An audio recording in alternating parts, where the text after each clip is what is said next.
જાહેરમાં કચરો નાખવાનું ભારે પડ્યું. ખોડિયારનગરની સાવન આમલેટ સેલ.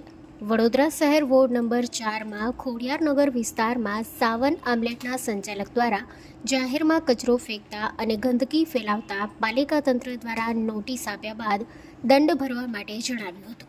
સાવન આમલેટના સંચાલક દ્વારા દંડ ભરવાની ના પાડતા પાલિકા તંત્ર એક્શન મોડમાં આવ્યું હતું. આમલેટ સંચાલકે દંડ ભરવાની ના પાડતા દુકાન સીલ મારવામાં આવી હતી. પાલિકાના અધિકારીએ જણાવ્યું હતું કે વોર્ડ નંબર 4 ખોડિયારનગર પાસે સાવન આમલેટ સેન્ટર ચલાવનાર સંચાલકને જાહેરમાં ગંદકી કરવા બદલ નોટિસ ફટકારી દંડ ભરવા માટે જણાવાયું હતું. સંચાલકે દંડ ભરવાની ના પાડતા પાલિકાના અધિકારીઓએ સાવન આમલેટ સેન્ટર સીલ કર્યું હતું.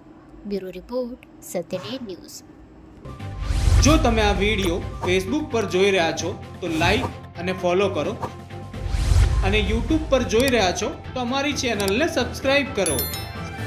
saturday.com આઝાદી સમાચારોની.